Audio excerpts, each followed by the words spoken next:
spent 18 months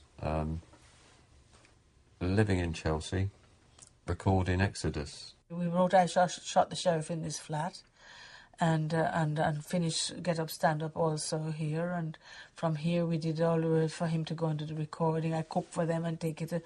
So the place has got memories. He adapted very easily to what was going on in Britain, because, I mean, he chose to live in London when the punk thing was exploding. Mick just lived down the road here, and Bianca and Marion and all of us were all very close. I introduced Bob to Mick in the street down there, and Bianca came up, rushed up. She came home, and Mick was said, Esther just introduced me to a musician she's just brought from Jamaica. Bianca ran up here and come to meet Bob, and was just so amazing. And they actually came to the speakeasy to the gig and screamed. Bianca was at the back screaming, Ras Tafari-I and everything. It wasn't that he was the name that made him the person, you know. He was a person before the name, you know. He's a strong person. It's not a person you would say, who's that over there? You would know that there's someone over there who is like a strong person, you know. He had that kind of energy. Oh, Bob, if you wanted to work, he's ready to work. Of course, he was a disciplinarian. If something was wrong, he would have a go. At the studio at BBC, there was a young show-off lady, and she was behaving very bad. This is where I learned from Bob Marley. The lady was smoking a cigarette in the electrical part round the back. A whole man came and said, could you hold the cigarette? The lady told him, you know, very bad words, where to go. I just heard Bob come and tell her off, in the right way. You know, he asked her, is it your name on this or is it my name? You know, properly. And I felt embarrassed for her, you see, and I walked off. And I know that he's a man, you know, because that lady was a very show-off lady, she, you know, because I'm little me, I was little, you know, a 17-year-old Rasta, so, you know, she don't see you. But Bob Marley see everybody, you know. Yeah, he was good like that. I think Bob was single-minded into the music. He wanted his family around him. When I say family, his extended family of musicians, a complex network of female company. Miss World was living in the house, and she said, what are your big famous movie star doing with a boy like that? And so, but I said, one day you'll all see, you know, and anyway, she ended up as Mrs. Marley or whatever. Women used to chase that man because, as I say, of his aura. You see the light, and then you know that all I want is just to treat you right. He was a man who loved women, and they'd come to heat him up. He never go running after them, but like all rock stars, he attract girls.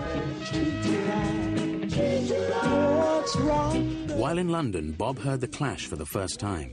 He admired their courage and anger in the face of England's class-based economic oppression and identified with their fight against racism and the system.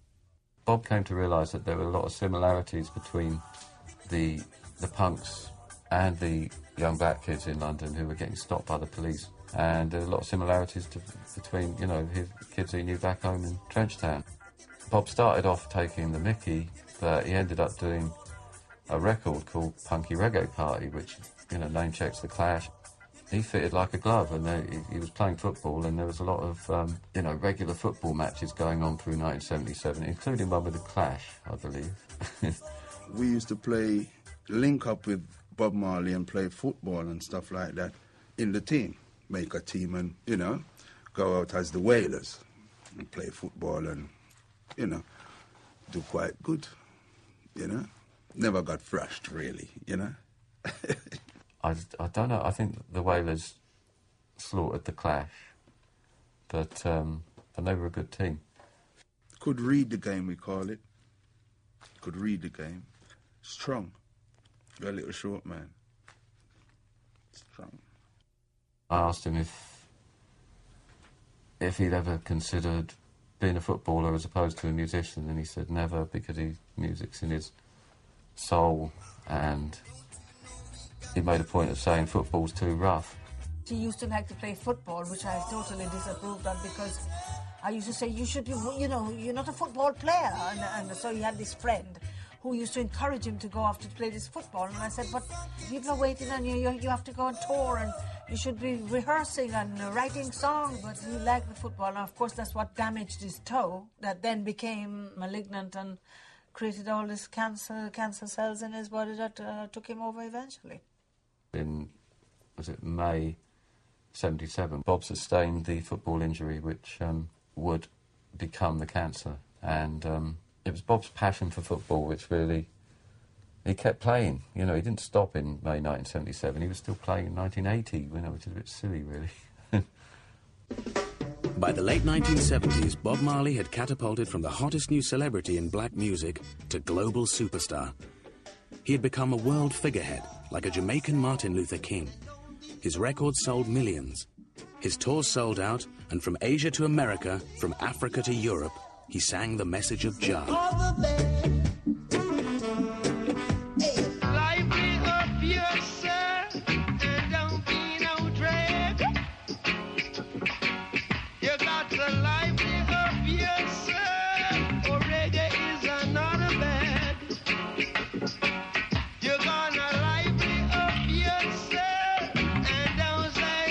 Despite his fame, he never lost touch with his own humanity.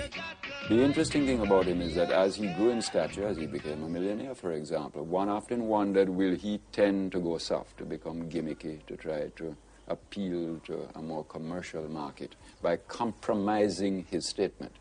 And instead, he remained absolutely uncompromising. The range of his interests grew, so that he would sing of Zimbabwe as well as Trenchtown in Jamaica. But the concern remained absolutely the same, uncompromisingly the same. The money didn't change Mr. Marley. I think that it changed the people around him. No matter how much money you may have, you're going to leave it anyway, so... He's not somebody that really worshipped money and things like that, or fame. I remember once he took the pair of jeans out of the washing machine and had lots of fivers all in, and he didn't even know that his trousers pocket was got all this money in it, and just, you know, it didn't even matter to him. But yet he never had any money either. And in a way, when he was sick, he kind of lived in some sort of terrible poverty. What do you do with the money that you make? Do you take it back to Jamaica? Do you give it to the people? I give it away. You give all your money away? All the time, yeah. How do you survive? Oh, Ras Tafari is God. How do you feel the people of Jamaica see you as a musician? See me, the people of Jamaica have to see me. We show the people of Jamaica Ras Tafari. No. Do they like you? If the people like me, yeah, the people love I. The people love I, the people make I. The influence which our father have on music is that him bring the people vibes to the world, and to use music not only for make money or entertain, but for educate and enlighten people.